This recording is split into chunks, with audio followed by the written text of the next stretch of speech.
Hello students, good evening to you all. अभी हम लोग शुरू करने जा रहे हैं मैथ का चैप्टर नंबर 12 जो है हमारा गोलक। इसमें बहुत सारे क्वेश्चन तो नहीं रखे गए हैं, वही क्वेश्चंस रखे गए हैं जो इम्पोर्टेंट है, बार बार एग्जाम में रिपीट होते हैं। अच्छा सर, इससे कितने मार्क्स का क्वेश्चन एग्जाम में बनता है? तो इससे टोटल 4 मार्क्स का क्वेश्चन एग्जाम में बनता है ना। टोटल कितने क्वेश्चन एक बार देख लेते हैं थोड़ा हम लोग। 6 क्वेश्चन है, मतलब चैप्टर नंबर 12 की आपकी टोटल 7 क्लासेस अपलोड होगी। आज हम लोग करेंगे मैथ का चैप्टर नंबर 12 का एकदम बेसिक बेसिक बात, एकदम बच्चा वाला बात होता है ना, वो बात करेंगे आज हम लोग मैथ के चैप्टर नंबर 12 में। BBS से शुरू करूंगा मैथ को, मतलब बेहद बहुआ सवाल से मैथ को शुरू करूंगा चैप्टर नंबर 12 को। सिर्फ ध्यान से सुनते और समझते चलिएगा। चलिए, मैथ का जो चैप्टर नंबर 12 है उसका नाम है हमारा गोलक। इसमें मेनली 2 फार्मूला हमें इस्तेमाल करना होता है। अगर कभी भी अगर किसी हल्की वस्तु के बारे में बात होगा, किसी हल्की वस्तु के बारे में अगर चर्चा होगी, सर हल्की वस्तु क्या क्या हो सकती है? तो आप कहेंगे सर जल हो सकता है। हम बोले हाँ एकदम सही। मैं कहूँगा सर तेल हो सकता है। बोले एकदम सही बोल रहे हो मास्टर। सर आप बोल सकते हैं कि तेल हो जाएगा, जल हो जाएगा, हवा हो सकती है। एकदम सही बात। मतलब कोई भी एकदम हल्की से हल्की वस्तु के बारे में अगर चर्चा होगी, या फिर सवाल में अगर बोलेगा कि क्षेत्रफल निकालिए, क्या बोलेगा सर?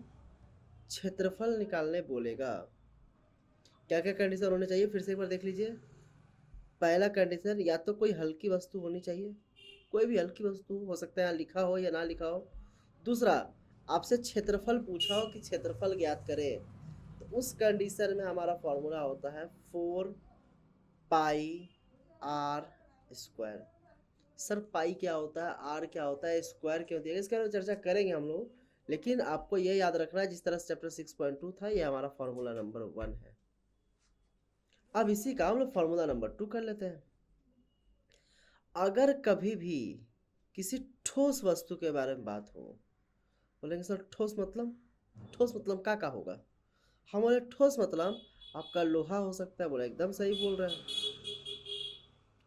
ठोस मतलब लकड़ी हो सकता है। बोले एकदम सही बात है।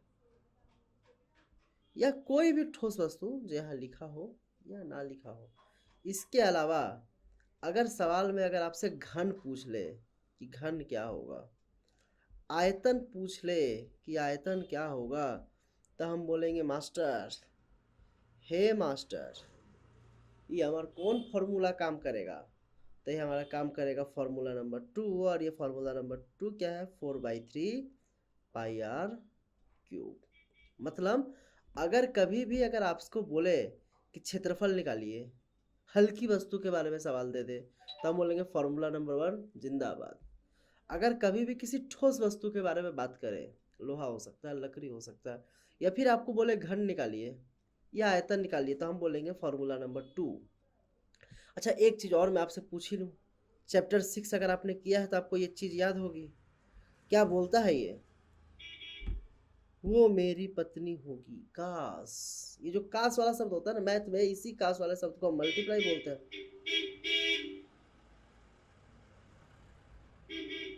मैथ में इसी काश वाले शब्द को मल्टीप्लाई बोलते हैं। अब बोलेंगे सर इस 4 और पाई के बीच में कोई रिश्ता दिख रहा है क्या? मुझे नहीं दिख तो नहीं रहा। कोई रिश्ता बना सकते हैं क्या? यस, बना तो सकते हैं। किस चीज़ का रिश्ता बना सकते हैं सर? आप बोलेंगे गुना का रिश्ता बना दीजिए। क्या इस पाई और आर के बीच में कोई रिश्ता दिख रहा है क्या? बोले नहीं दिख तो नहीं रहा। कोई रिश्ता बना सकते हैं क्या? यस, बना तो सकते हैं। किस चीज़ का रिश्ता बना देंगे सर? तो हम बोलेंगे मल्टीप्लाई का रिश्ता बना देंगे। सेम, क्या इस 4/3 और पाई के बीच में कोई रिश्ता दिख रहा है क्या? मुझे नहीं दिख तो नहीं रहा। कोई रिश्ता बना सकते हैं क्या? तो यस, मल्टीप्लाई। पाई और आर के बीच में कोई रिश्ता दिख रहा है? बोले नहीं। कोई रिश्ता बना सकते हैं? बोले हाँ, मल्टीप्लाई का रिश्ता। पाई का वैल्यू होता है 22/7। ये होता है हमारा पाई का वैल्यू। आर का मतलब होता है सर हमारा अर्ध व्यास। आर का मतलब क्या होता है सर? अर्ध व्यास। बहुत बार क्वेश्चन खेला करता है, इस तरह से बंगाल में भी खेला होवे चल रहा है, उसी तरीके से जो क्वेश्चन है वो भी बहुत बार क्या करता है सर? हमारे संग खेला करता है। हमें सवाल बनाने के लिए आर की जरूरत पड़ती है, यानी अर्धव्यास की जरूरत पड़ती है। क्वेश्चन क्या करता है, अर्धव्यास नहीं देता। क्वेश्चन बोलता नहीं रुको थोड़ा तुमसे तो खेलेंगे भाई साहब, क्वेश्चन आपको दे देगा व्यास, हमें तो चाहिए अर्धव्यास। क्वेश्चन दे दिया व्यास, हम इसको बोलेंगे, इसको करेंगे 2 से भागा, तो हमारा क्या निकल जाएगा, तो हमारा आर निकल जाएगा। तो हमें सवाल बनाने के लिए क्या चाहिए, आर, आर यानी कि अर्धव्यास। अगर अर्धव्यास दिया होगा तो हमें कुछ नहीं करना, लेकिन अगर व्यास दिया हुआ होगा तो हम उसे 2 से भागा करेंगे और हमारा क्या बन के तैयार हो जाएगा, तो हमारा अर्धव्यास बन के तैयार हो जाएगा। कल से हम लोग करेंगे सवाल। ये है चैप्टर 12 का एकदम बेसिक BBS बात, बेहद बहुआ बातें, जिसमें है फॉर्मूला नंबर 1 कोई हल्की वस्तु हो, फॉर्मूला नंबर 2 कोई ठोस वस्तु हो, पाई का मतलब क्या, आर का मतलब क्या, क्वेश्चन कहाँ खेला कर सकता है। इतनी बातों की चर्चा के साथ हम आज का अपना क्लास खत्म करते हैं। कल से शुरू करेंगे हम लोग चैप्टर नंबर 12 का क्वेश्चन, जिसमें मैं आपको क्वेश्चन सॉल्व करवाऊंगा। कल हमारा क्वेश्चन सॉल्व करवाने का डे 1 होगा मैथ के चैप्टर नंबर 12 के लिए। इसलिए प्लीज़ प्लीज़ प्लीज़ इतने सेल्फिश नहीं हुआ जाता है ना। मैं यहाँ पर आपको क्लासेस अपलोड करता हूँ, इसके लिए आपका भी कुछ ड्यूटी होता है, आपका कुछ होमवर्क होता है। होमवर्क क्या है, एक आपको लाइक का बटन दिखता है, उसको टच कर देना है। नीचे कमेंट का सेक्शन दिखता है, उस पर कमेंट कर देना है, और अपने दोस्तों से शेयर करके बोलना है भाई साहब क्लास कर ले, माध्यमिक की परीक्षा सर पे है, फेल हो जाएगा कोई नहीं बचाने आएगा।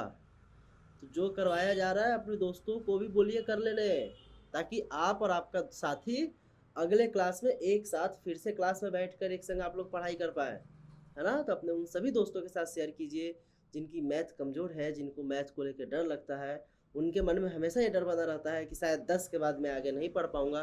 उनके साथ इस क्लास को शेयर करके आप भी उन्हें साथ अपने साथ अगले क्लास तक ले जाने की हिम्मत कीजिए। थैंक यू, मिलते हैं कल नेक्स्ट क्लास में।